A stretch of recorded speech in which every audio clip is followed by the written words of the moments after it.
Hey everybody, my name is Kevin and welcome to Kev's Vibe of the Day, where I use oracle cards to frame up your day and give you something positive to focus on. Alright, so let's get right to the cards to see what they have to reveal. I've given these a good shuffle this morning, separated them out, but we'll just shuffle in a little bit of a prayer. So thank you, angels, ascended masters, spirit guides, and all other energies and entities, the four corners of the earth, Father in the sky, Mother in the earth. Thank you for revealing to us what we need to know through these cards. And my intention through this tool is to bring everybody a positive message for growth. For today, Thursday, the 29th of July, 2021. That feels like it's good. Okay. Let me give these a little spread out here.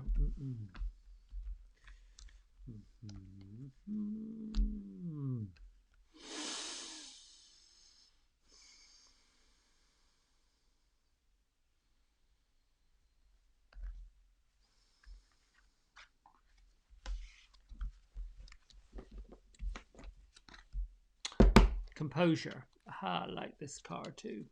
So no accident that here we see an image of what I would consider to be a student of life, a pharaoh, a monk, who's basically meditating. And the message for today is to go within so that you don't go without. And I would basically say that there is a certain amount of wisdom that we come into this world with, and a certain amount of wisdom that we carry with us no matter what. Yesterday I was on or at least listened to a rebroadcast of a mentor call, and a delightful metaphysician, medium if you will, was leading the call. She's one of our mentors, and she was talking about the difference between the angelic realm and the spirit world, and what a medium is over a psychic. And I've heard this, over and over. And the point I'm making by telling you this is that at certain points during what was being shared, I was getting what we call, I guess what I call what the mediumship, like hits. We've used it in teaching terms when you're getting a reaction, an internal neurological response. The jaw tightens, there's a surprise, there's that internal chatter that goes off where something doesn't feel or seem quite right, or doesn't agree with, or is maybe counterproductive to what you have been taught or believed. This is where the composure part of today's message comes in. To keep the composure, to keep yourself together, to keep yourself centered and relaxed and let's see, what's the word I'm looking for? Discombobulated is where you come apart, but keeping yourself together. There are times where we react. There's this a lot coming at us right now that is a continuation of what was coming at us a year ago. The challenge that we're facing is that a year ago, what most of the information, if you're following anything to do with COVID protocols, what the leaders are saying, what any of these healthcare officials are saying, one day it's one thing, one day it's another thing, and everyone is reacting. And it seems that they're reacting around our heads by making choices. The highest good that you can do for yourself is to listen, but be very careful when you're listening to your internal intuition. We can act upon information that comes to us intelligently, intuitively, inwardly, inside. Our highest good starts from the internal part of ourselves, but we have to get composure. We have to pull ourselves together, bring ourselves to a state of oneness with that power that created us. Not everybody's doing it. Most people are reacting. They're on the ego train, jostling down the track, looking for people to join their party of however many want to be part of that. It isn't our job and it isn't our mission in this life to disrupt anyone else's pathway or what they're looking to do. That's someone else's position.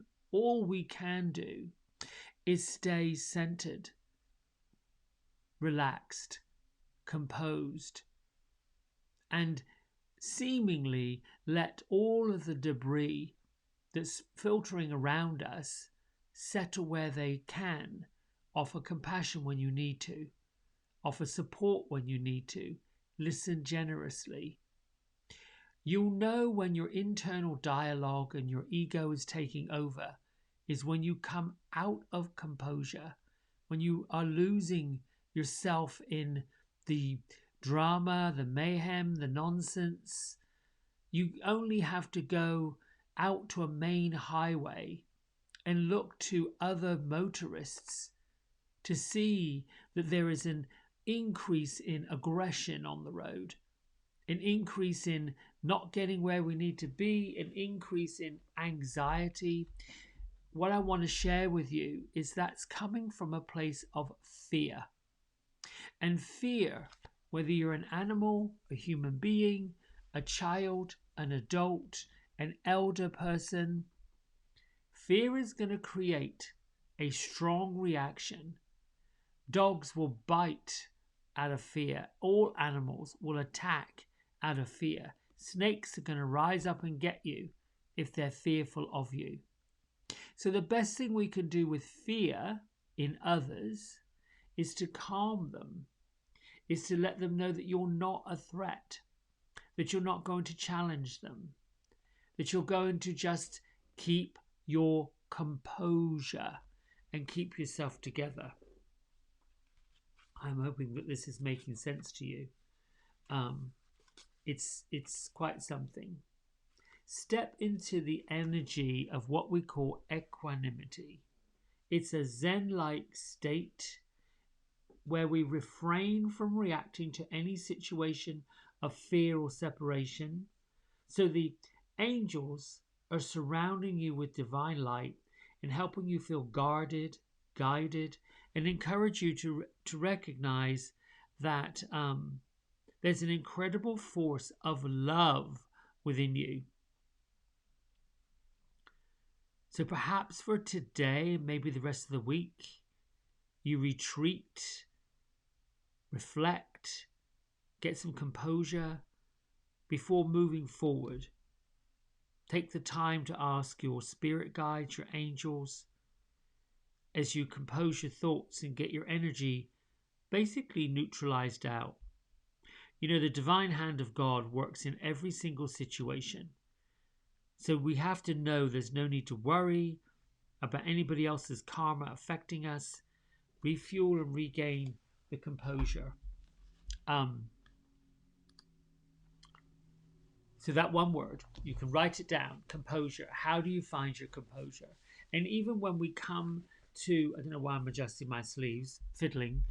Even when we come to a point today, which we probably might, you may come across some people that are just losing their stuff. Think of that one word, composure, composure, composure. And if you find somebody, a complete stranger, that's literally coming out of their skin, if you will, for want of a better expression, losing their mess, then you can offer a smile and say, it's going to be okay. It's just going to be okay. Take a seat, breathe. It's going to be just fine. And sometimes that's all anyone really needs to hear. because I've done that a few times with complete strangers in different situations where they are going off. And the challenge we have as light workers, humans, people that come from love, is we don't really want to step in. We take that it's none of our business. Oh dear, let them have their moment. That's very true, for sure. Because sometimes the last thing some people want when they're in the middle of a meltdown, a tantrum, is for someone to say, "Well, it'll be all right." There are those moments in our lives where we're so angry, so reactive, so in that feeling of frustration, that someone saying that to us makes you just want to push them against a wall or slap them upside the head. That's not the time to say it'll be okay, everything's gonna be fine. Hold space. And I'm saying to do this when you intuitively feel it's right to share. It'll be all right. It's fine. Um, yeah, yeah, yeah. I did say yesterday that I would find out who Babaji was. That was that Indian guru. And I really didn't get much information other than there was a lovely book that was written that I've read a few times. Well, not all the way through at once because it's a big book. The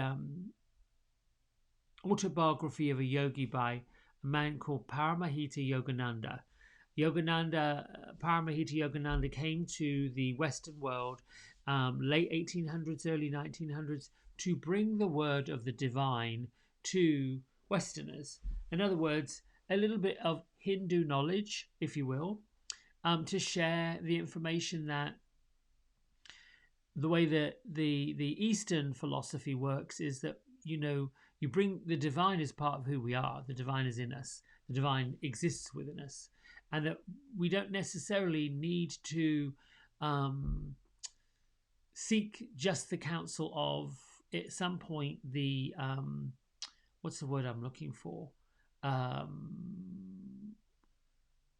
Canonized types of religion, organized religion, Catholicism, Christianity, some of those constructs that we were raised with basically teach us that the only folks who are qualified by God to teach the Word of God, to share the Word of God, and to speak the Word of God are trained priests or reverends. Or now that's been a doctrine or a belief system that has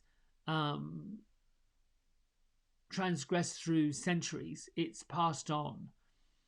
What Paramahita Yogananda was basically saying is here's another way of looking at it. Bring the divine into yourself. Work with the divine. Walk your own path of righteousness. Go within and find what information you need, what you came here for. Plus, working with the body in yoga poses. So we get to meditation, mindfulness, the detoxification physically of doing yoga poses, to stretch muscles, to squeeze out energy centers, to basically bring the divine in a physical way and let the divine work with us to transfer energy, physical energy, emotional energy, spiritual energy, all of those things. Because, we are of the body, this physical stuff of tissue and muscles, the mind, what we think, how we feel, what we believe, and the spirit, what works through us, the energy that keeps us here, the energy that keeps us getting intuition. And all of those things have to be balanced. The body needs to be nourished, and not just by food. The body needs to be nourished by stimulation, exercise, balance. The mind needs to be nourished by problem solving, challenges, thinking, deep thinking. And the spirit needs to be nourished by meditation. So Babaji, the fabulous little Indian guide, guru kind of spirit that was here yesterday, appeared to me like a bit of a hologram, which they do. And I could see the clothes and all those durry rugs and how he was seated and carrying on. And I did look, I was like, well, I don't know who this is. Well, basically, The Babaji is part of a spirit system, if you will, that the Babaji is like an energy, a collective energy, an energy that appears to individuals in a way that they see them, they hear them. So as we raise vibrations, as we delve and look into different philosophies, histories, wisdoms, we start to remember some of this energy and begin to align with it. So I wanted to just share that with you because I said I would. And oftentimes I am picking up energy, speaking to ascended masters, deities, angels, and I'm often just blurt out, well, who are you? Can you reveal who you are? I'm grateful they do. And then the names come out. And oftentimes when I'm especially doing these recordings, I don't know who they are. Interesting point to note. Yesterday I was reminded by the call that we were on, the mentor call, that there's a difference between what spirit wants us to know, and spirit can be the spirits of your loved ones, the ones that have passed into spirit world, and the angelic realm. I hadn't really considered this before because to me it's somewhat one of the same, but I was enlightened to realize we start to do angel work. We begin to raise the vibration to love, to kindness, to compassion. The angelic realm is a vibrational energy that is up for the good of everybody, up for the love of everybody. They are from compassion, they're about kindness, they're about truth, they're about keeping us on our life path. They are about working with the light of the divine, bringing the divine light of heaven, the divine light of God, and connecting us closer and closer and closer to the source energy that creates everything, that is the creator, that manifests what we want. The angelic realm are layers upon layers upon layers and hierarchy upon hierarchy of joy, of peace, of understanding, of all of those things. The angelic realm are void of any agenda, any intention. Their purpose is to lead us to a higher vibrational way of being, which is why many of us who've stepped into this realm of working with the angelic ones feel this sense of awakening, upliftedness, composure, meditation, almost lofty.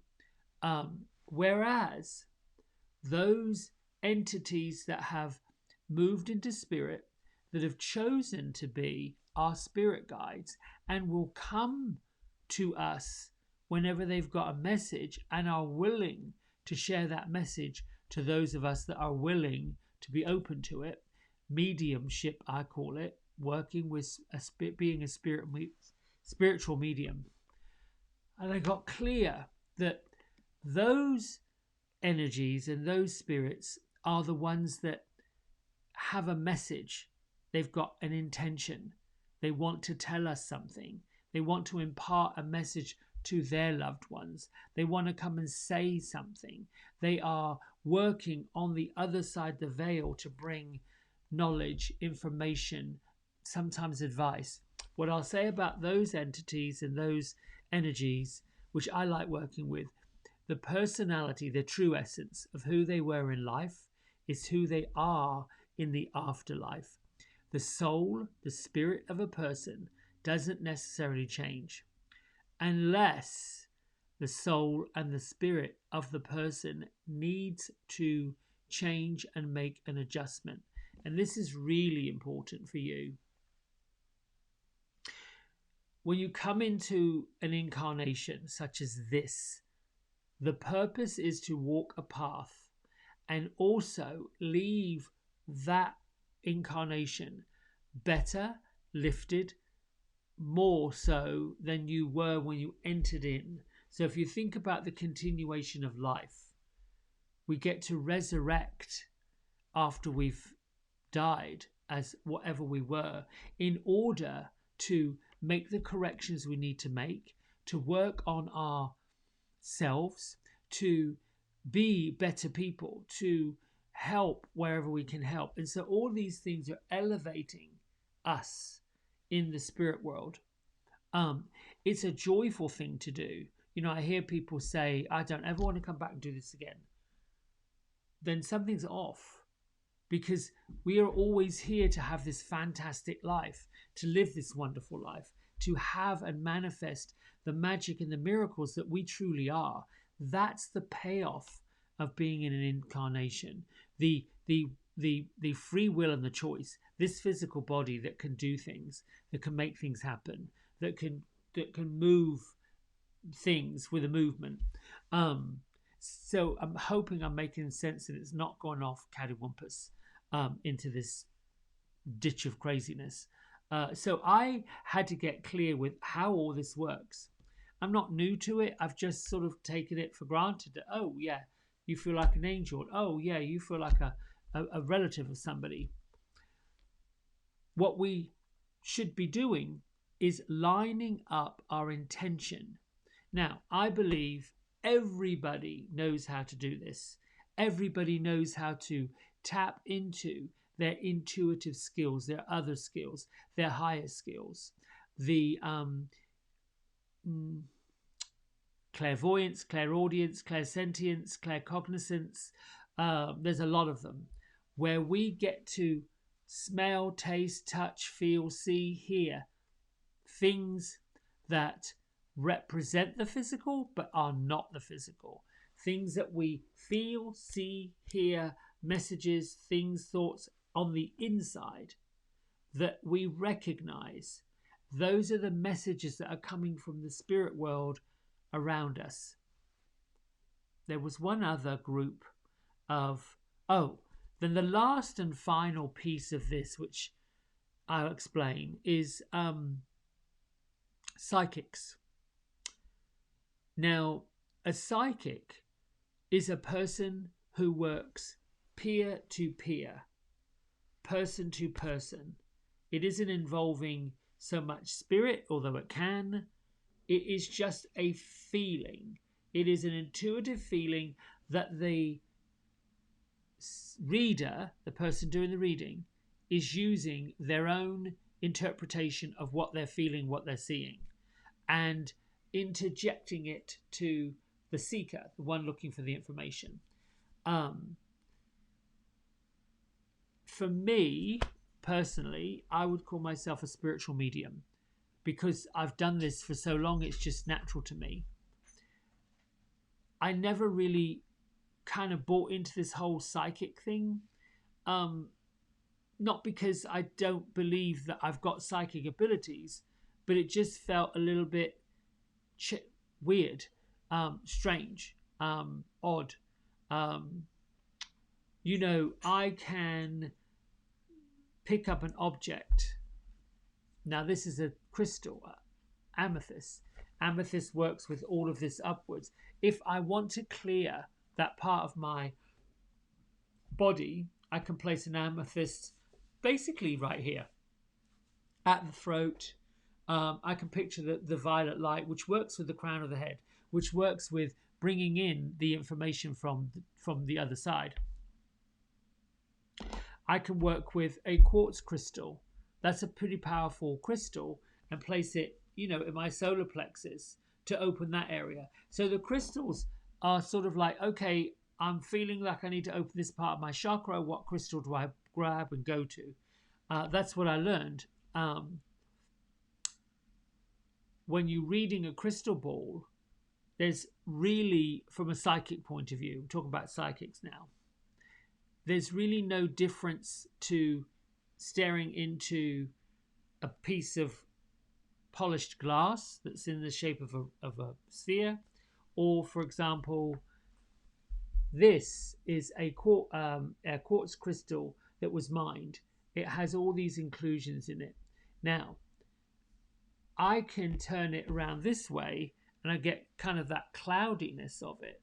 I can turn it around this way and get the inclusions. Is it what I'm doing, if I'm looking into it, is pulling the information from this crystal and the shapes and the colors, and I'm seeing rainbows, and I might be able to see a certain color or a cluster of colors or some shapes, and I'm asking internally, tell me what this means and tell me what I need to do. And a spirit is going to feed the information.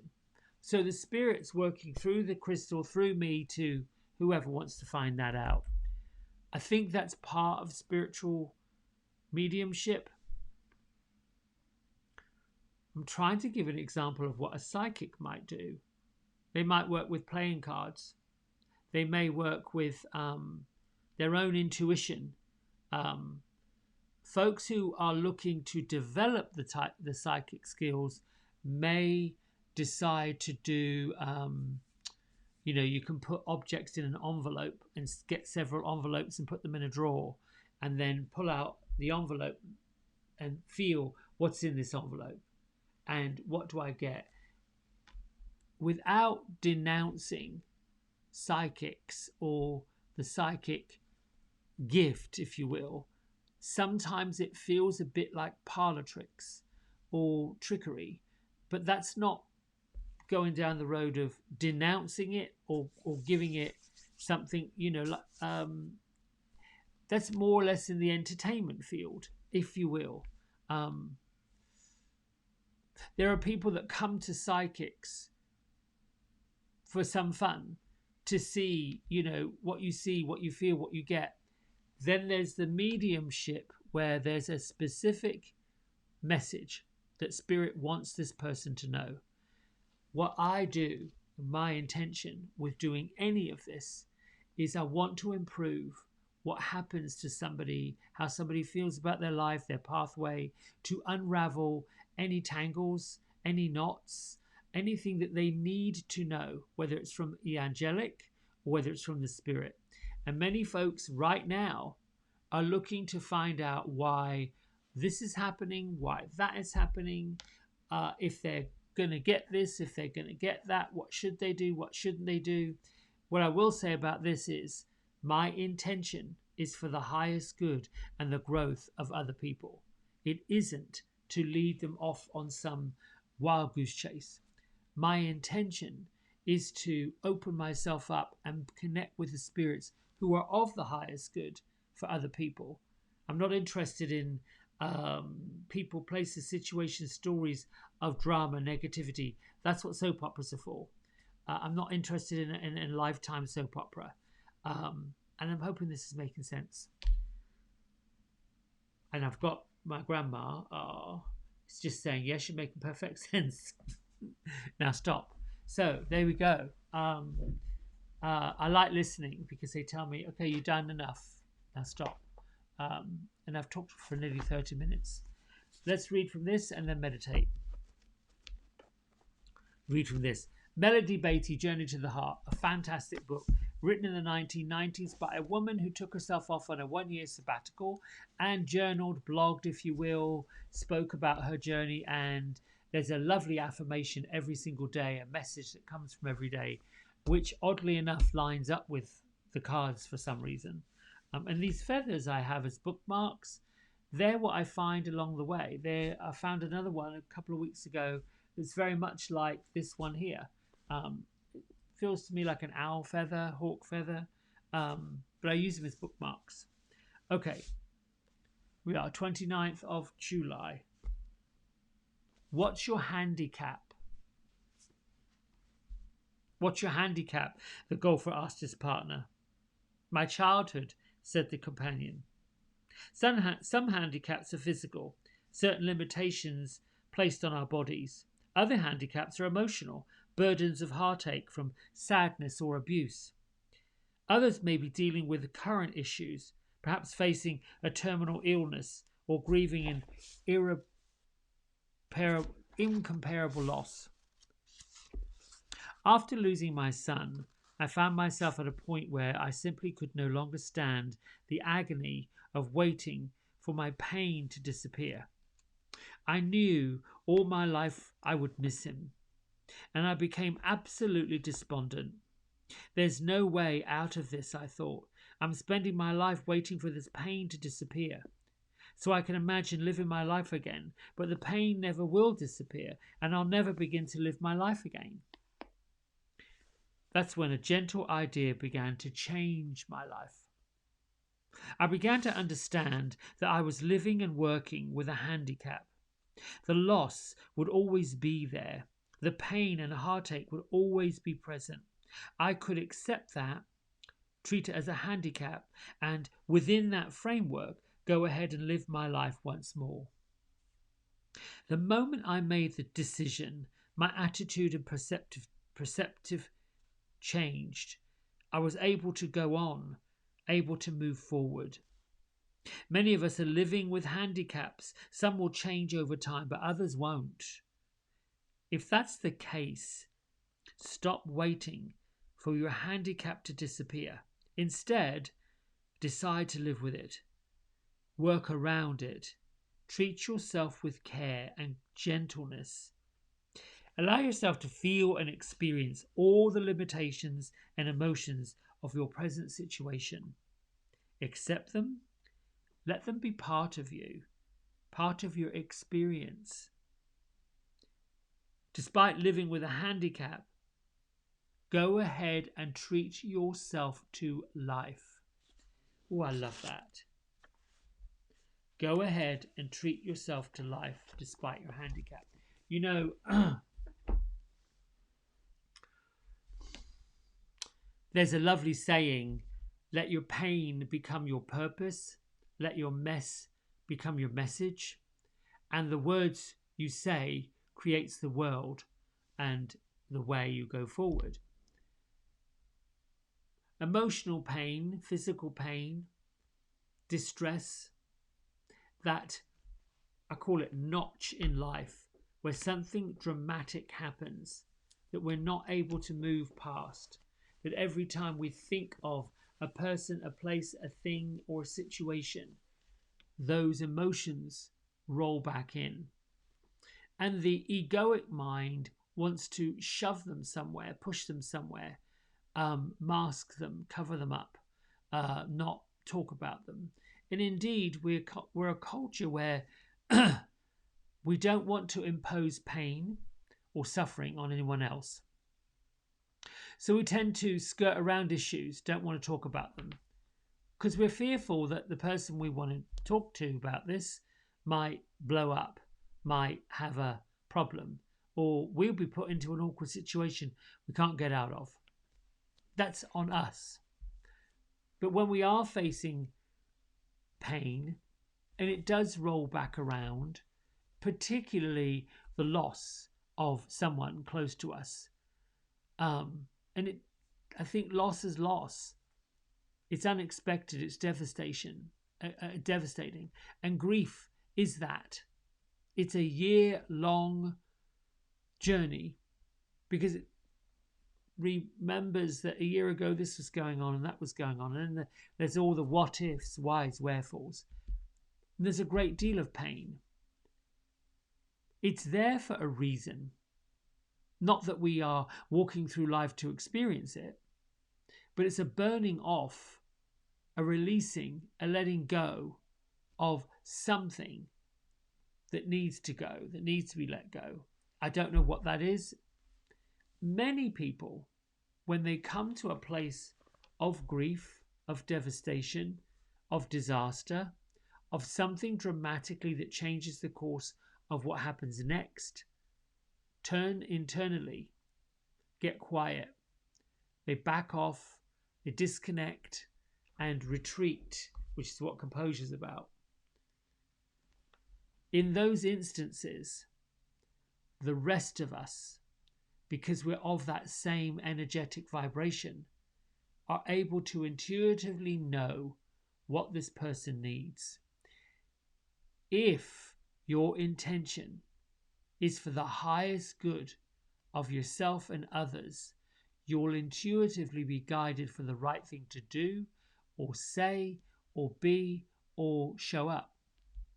If you're one that is part of a feeling of pain, distress, then get in touch with it, be okay with it, as much as you can be, and realize you still deserve to have a really good life.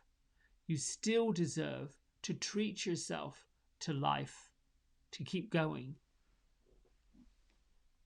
Find the strength to be able to do it. And I think that's a good place to stop and meditate. So, as usual, nice big stretch up, open your arms out wide, palms up to the roof and receiving, and a big breath in. And we'll take my glasses off. As you exhale, release, let go, relax, relax, relax, relax, relax, relax, relax, and ease into the chair that you're sitting in. Bring your spine upright and tall. Start by taking your mind consciousness first to your breath, the prana that works within you. Inhale the goodness. Exhale what's been used up and no longer serves you. Goodness and greatness in. Spent and used up out.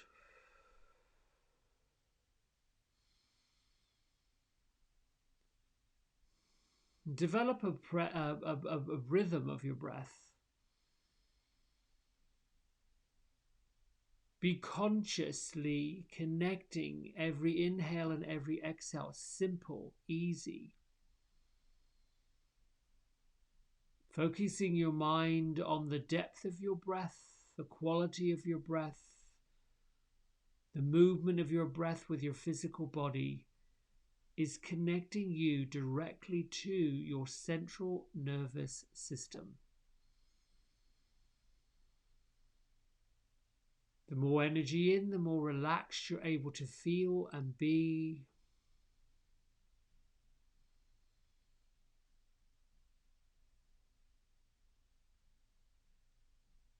Gently move your mind to the soles of your feet.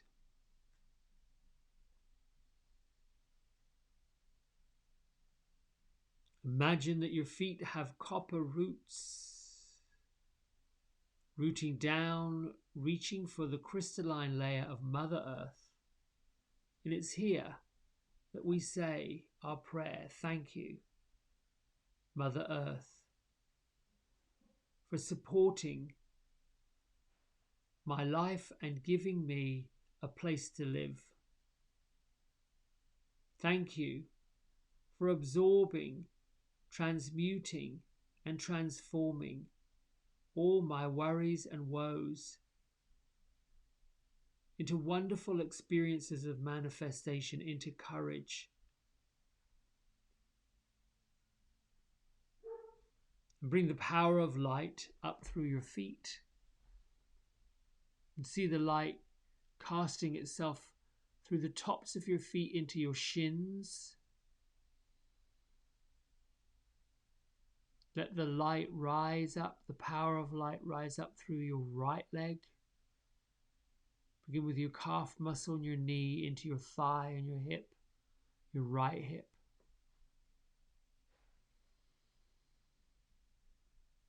Feel the power and the light rising up your left leg, beginning with your left ankle. Ignite your left shin bone into your left knee joint. Lift the light and the power of the light into your left hip. And with both hips engaged, see the light, the power, working through your pelvis, igniting your genitals, your tailbone, your seat, your sitting bones. Allow this light to rise up through your navel, your internal organs, liver, kidney, all the filtering organs your body needs. Move up into your belly area. Allow this light to travel through your digestive tract. Moving up into your rib cage, reaching your diaphragm, connected to your lungs. And from your lungs, work into your heart muscle. Place your left hand on your heart muscle, your right hand overlapping it. And thank you, Archangel Raphael, God's physician, for healing my physical body, releasing it of pain, releasing it of physical distress and toxins. I welcome in your energy of healing light. And then lift this healing light up beyond your heart. Allow this light to shine out from you in all directions. Feel the light of love, compassion, power, healing, working into your chest cavity, your collarbone, left and right, down your right arm, from your right shoulder, into your right elbow, down your right wrist, all 5 of your right fingers. The same with the left, beginning with the left shoulder cap, down the left upper arm bone, into the left elbow. Allow the light to just travel through to the left wrist and all 5 of your left fingers. You move on up, bring the power of light into your throat. Bring your right hand to your throat. Keep your left hand on your heart. Make the declaration and the intention that I intend to live this day with love, with light, with composure. I now open all the energy centers to love, to light. Invite in the Christed light beings, angels, ascended masters. Thank you for reminding me that you're present and showing me who you are. Thank you for revealing to me what I need to know. I am willing to listen, and I welcome your energy to my space now. And so it is. Lift this power up into your third eye center. In the middle of your third eye center, the center of your forehead, as if it were a jewel. See that bright light shining out. The same bright light expands the back of your head and shines up through the crown of your head into your soul star, up through the stellar gateway, the cluster of stars about a foot above your head, connecting with source energy. Place your right hand back over the top of your left and affirm that I am the keeper of my mind and my body. Wherever love flows, fear is a stranger, and love lives right here within me.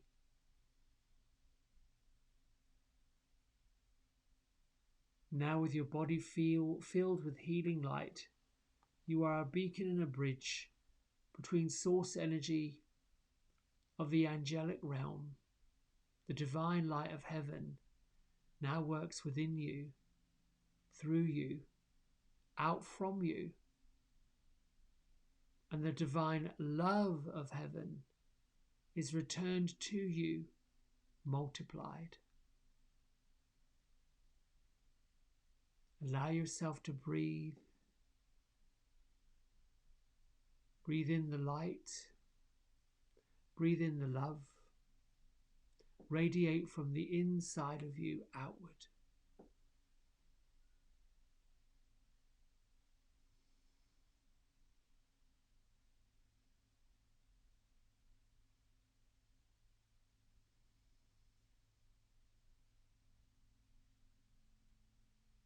I invite you to press pause at this point in the video .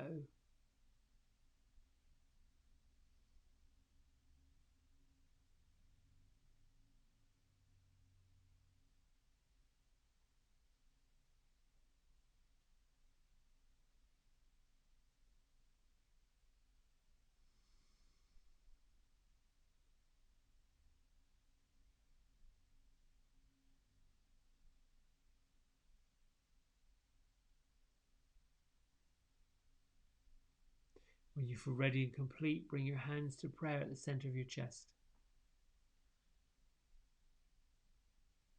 Allow yourself to return to your environment.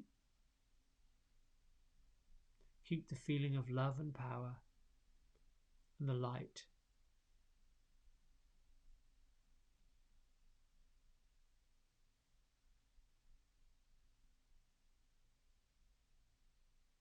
Lift your thumb knuckles to your third eye center. Together we bow and say Namaste.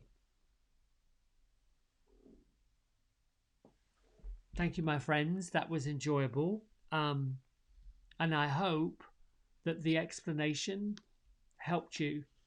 What I'd love for you to do is write in the comments below what you thought and if there's anything else you need to know. All right, I'll see you soon. Have a great Thursday. Bye.